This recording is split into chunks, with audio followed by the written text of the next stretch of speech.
Nós começamos a falar alguns dias atrás sobre gerando um ambiente para o meu milagre. Semana passada a gente pontuou algumas coisas e hoje eu quero continuar ainda em cima disso, pontuando sobre isso, né? Primeira coisa, nós precisamos entender o seguinte, que acreditar é ver. Quando a gente fala de milagre, a gente está falando de fé. Quando a gente está falando de acreditar, a gente está falando de fé. Ora, Paulo aos Hebreus, algumas pessoas disputam quem escreveu a carta aos Hebreus, mas eu fico com Paulo, viu? Não saio por aí falando qualquer outra coisa, mas eu creio que foi Paulo que escreveu. Alguns falam que foi Apolo, outros falam que foi não sei mais. Eu creio que foi Paulo, porque o texto é bem parecido com a linguagem de Paulo, e Paulo, quem deve ter escrito essa carta mesmo.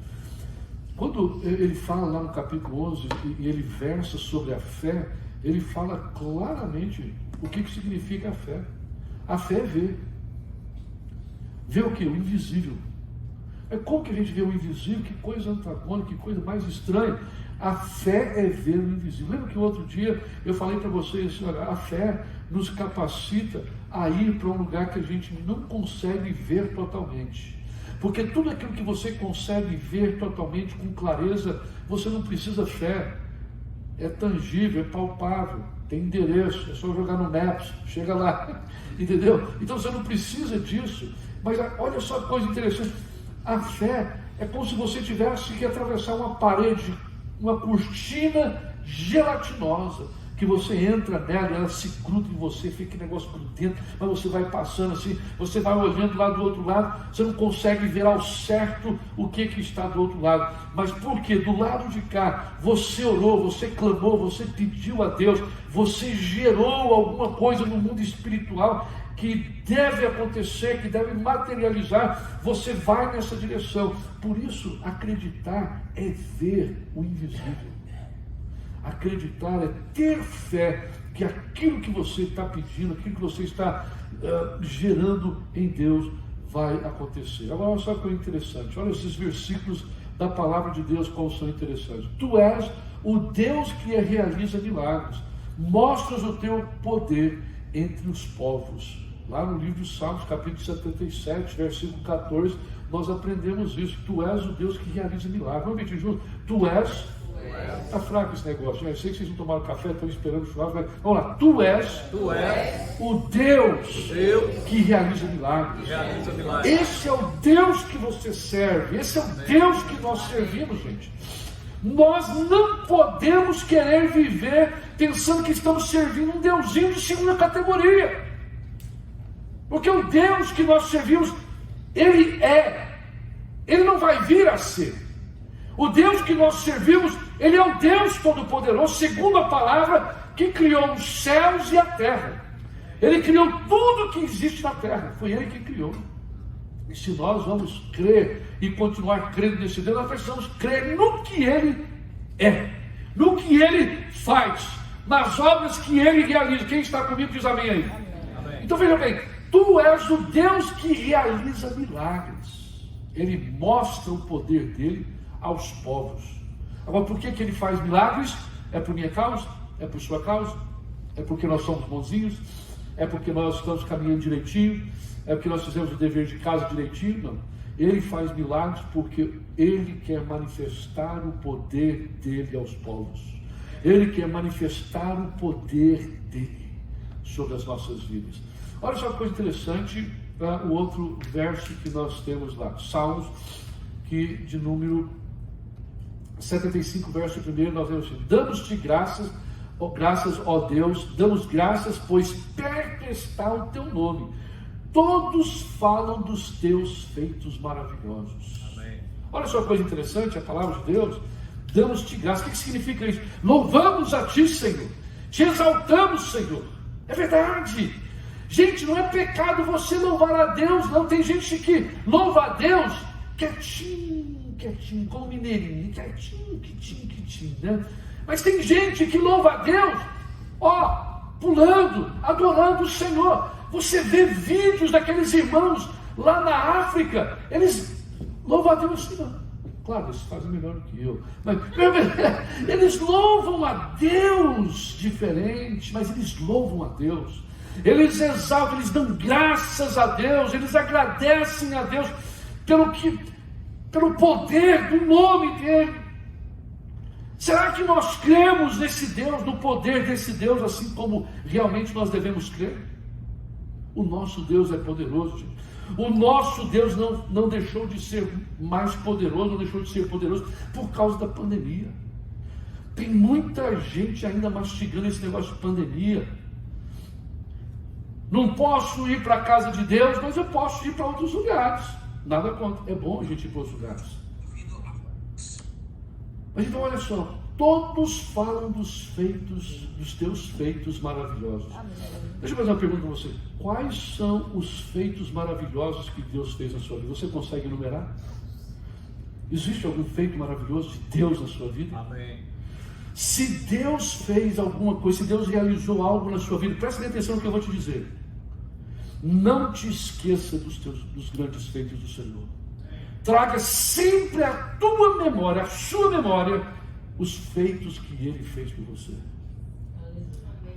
Porque da mesma forma com que Ele fez antes, Ele vai continuar fazendo hoje, amanhã, depois de amanhã, semana que vem. O ano que vem Ele vai continuar fazendo. O nosso Deus, Ele não para de trabalhar. A palavra do Senhor nos diz que o guarda diz não dormir, ele não dorme à noite. Enquanto os filhos dele dormem, ele trabalha pelos seus filhos. Amém.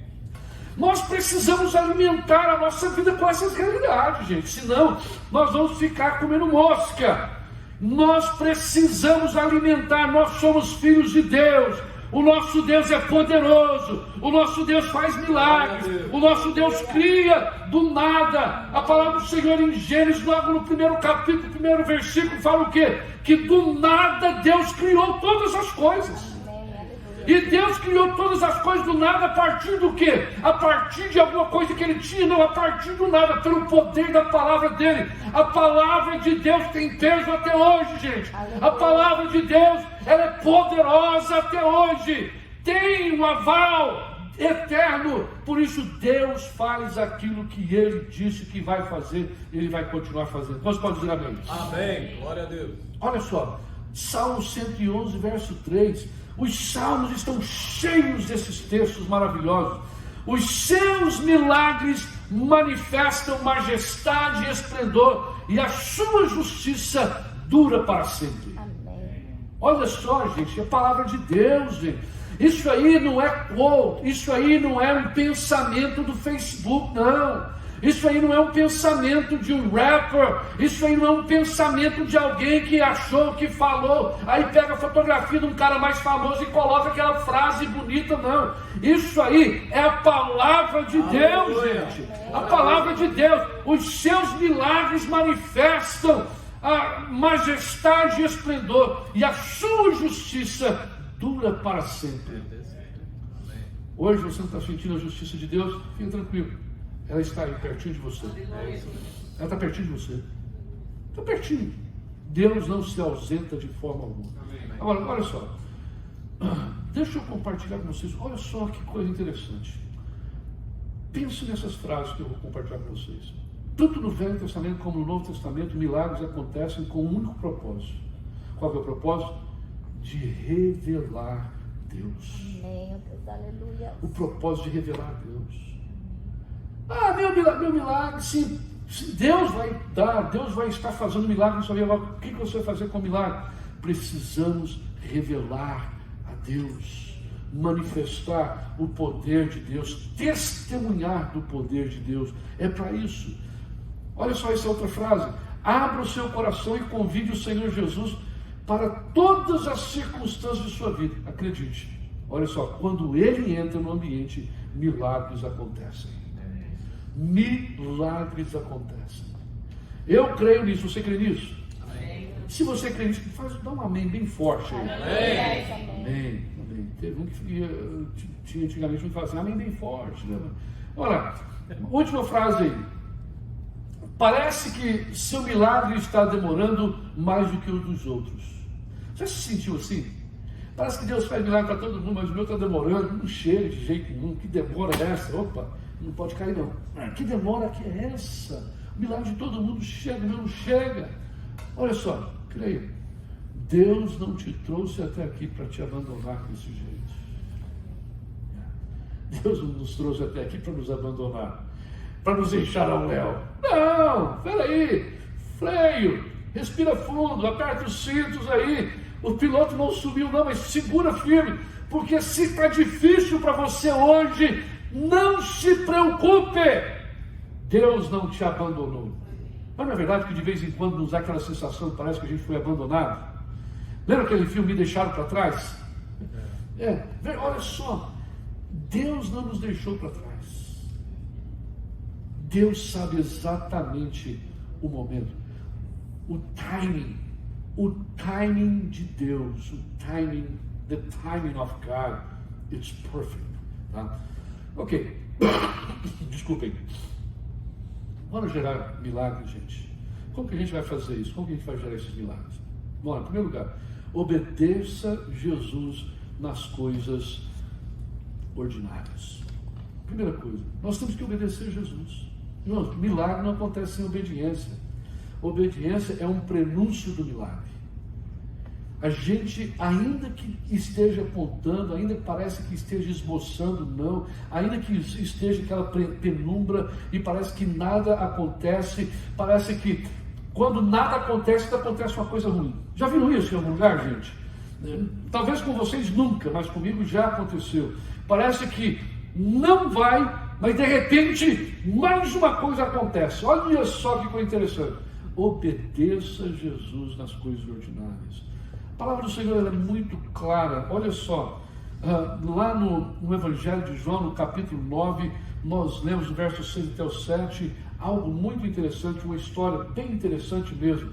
Quando Jesus, ele vem e ele faz o quê? Ele faz um lodo. Ele cospe na terra e faz um barro, faz um lodo, para curar um cego.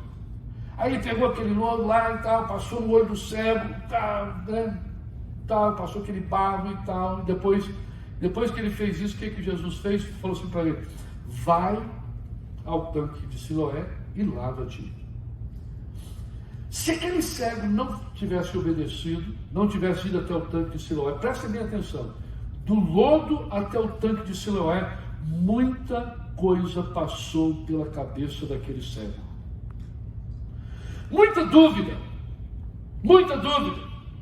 Obedeço ou não obedeço? Eis a questão. Vou continuar ou não? Eis a questão.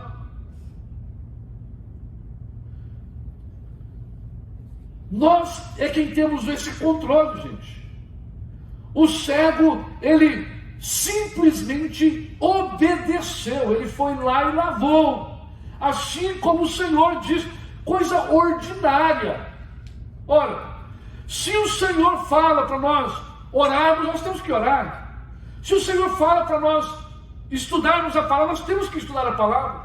Se o Senhor fala que congregar é importante, nós temos que congregar. Se o Senhor fala que louvar e adorar é importante, nós temos que fazer isso.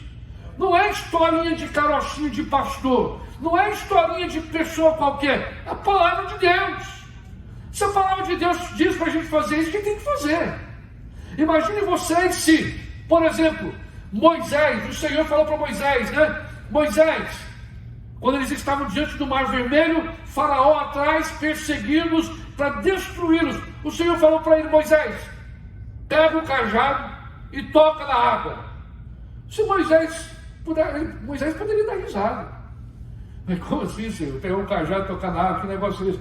Mas Moisés foi obediente, porque ele já tinha visto milagres de Deus. Antes mesmo de ele começar a trajetória, quando ele estava no deserto, antes ele estava no deserto. Irmãos, deserto é um lugar de preparação. Deserto, lugares áridos na nossa vida, momentos áridos na nossa vida, nos prepara para aquilo que Deus tem para a nossa vida. Olha só como interessante, Moisés, ele foi preparado antes. Interessante é que Moisés, quando estava no deserto, ele pode ter tido alguns bons momentos pensando que ele era um failure, que ele era um fracassado. Irmãos, eu li esses dias uma frase de Thomas Edison, que diz o seguinte: I'm not a failure. Eu simplesmente aprendi que em 10 mil erros, que o que eu fiz não era a maneira certa para fazer a coisa. Ele aprendeu. Vejam bem, prestem atenção nisso. Nós precisamos obedecer. Quem aqui está pronto para obedecer, diz amém. Amém. Vocês responderam porque eu perguntei. Agora, quem está disposto para obedecer, diz amém. Vejam bem, uma outra coisa que nós temos que fazer é o seguinte: nós precisamos ver Jesus nas circunstâncias. Irmãos, quando a gente caminha a vida cristã, quando nós caminhamos a nossa caminhada cristã, todos nós vamos passar uns perrengues. Todos nós vamos ter os nossos perrengues.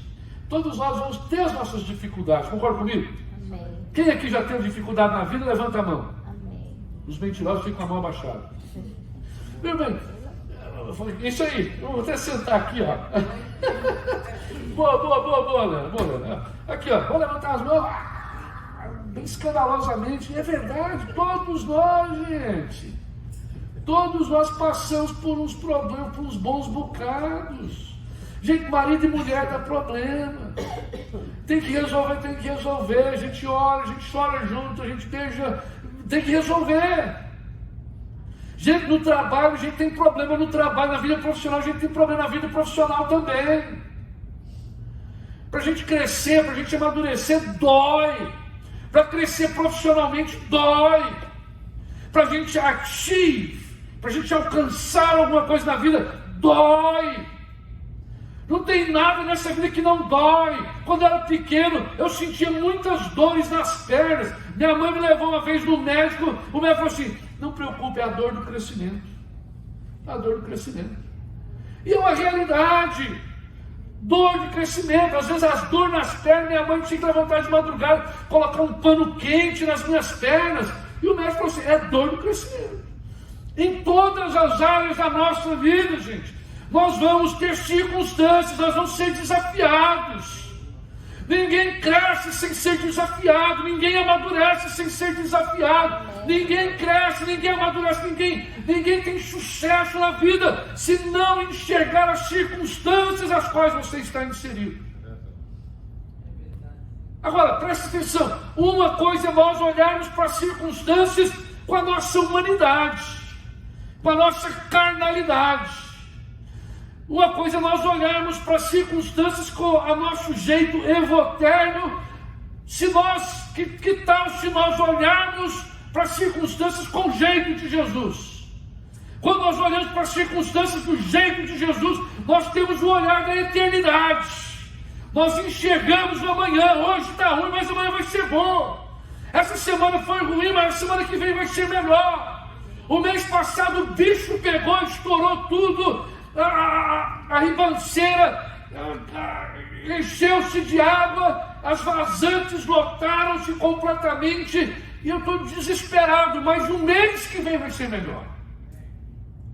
Nós temos que encarar a vida assim, circunstâncias, gente. Quando a gente tem Jesus, não significa que nós não vamos ter lutas, não significa que nós não vamos ter adversidades, não significa que nós não vamos passar por circunstâncias adversas. Mas quando nós temos Jesus, e quando nós olhamos para Jesus e olhamos para as circunstâncias com o olhar de Jesus, a gente olha com esperança. A gente olha com esperança. A gente olha com aquele olhar: vai ter jeito. Vai ter jeito. Você já viu aqueles momentos assim que você olha para aquele momento e fala assim: não tem jeito? Não é verdade? Não tem jeito mesmo. Quando a gente olha com o olhar da gente, a gente acredita com o jeito da gente acreditar, o jeito humano de acreditar, não tem jeito mesmo não. Mas quando a gente olha do jeito de Jesus, tem jeito. Tem jeito. Então ver Jesus nas circunstâncias. Olha só a coisa interessante. O que nos impede de ver os milagres? O que nos impede de ver Jesus? Vou terminar já. O que nos impede de ver os milagres? Primeiro, a opinião popular, a opinião da maioria, dos discípulos, por exemplo. A opinião dos discípulos. lá em João capítulo 9, verso 2 a 3, seus discípulos perguntaram: Rabi, quem pecou, este homem ou seus pais, para que nascesse cego? Nem este homem nem seus pais pecaram, disse Jesus, mas isto aconteceu para que a obra de Deus fosse exibida em vida. Olha só que coisa interessante. Os discípulos que caminhavam com Jesus tinham visto já milagres naquele momento que Jesus estava ali fazendo, operando aquele milagre, operando aquela... Gente, esse texto é fantástico. Depois vocês leiam e permitam o Espírito Santo de Deus ministrar o seu coração. João capítulo 9, do verso 1 a seguir. Olha só que coisa interessante. Muita coisa a gente aprende nesse texto. Mas os discípulos, ainda que tivessem visto tanto milagre, tanta coisa acontecer, eles estavam ainda duvidosos. E às vezes tem pessoas, olha só, o que eu vou dizer, tem pessoas que acreditam, tem pessoas que já viram milagres, mas desmantela os sonhos de outras pessoas.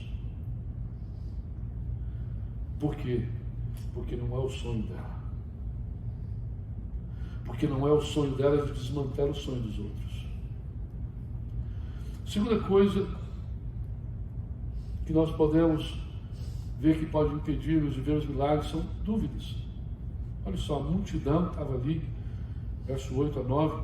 Não é este o mesmo homem que costumava sentar e implorar, pedir esmolas? Alguns alegaram que sim, outros disseram, não, ele só se parece com ele. Olha só a coisa interessante.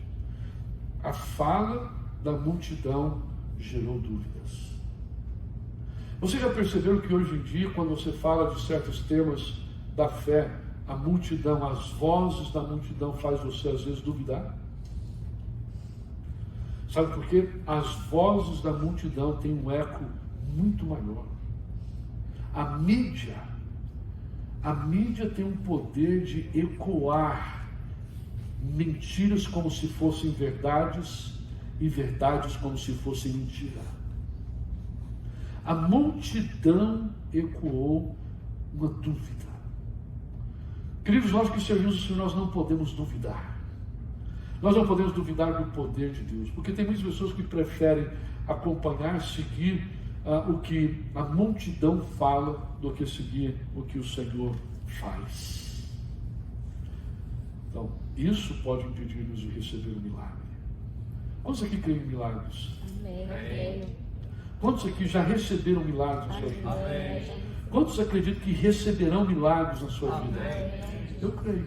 Eu creio plenamente em milagres que Deus faz.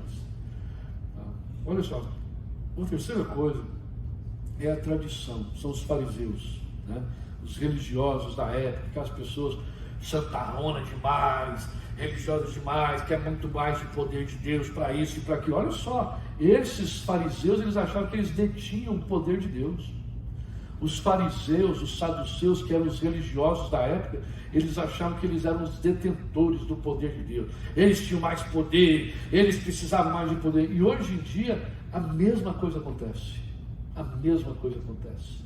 O interessante é que isso impede os milagres acontecerem na vida de muitas pessoas. Olha só, capítulo 9 ainda, verso 15 e 16, fala assim: alguns dos fariseus disseram, este homem, se referindo a Jesus, não é de Deus, porque não guarda o sábado. Esse não é de Deus porque não fala língua estranha. Esse não é de Deus porque não rodopia lá na frente.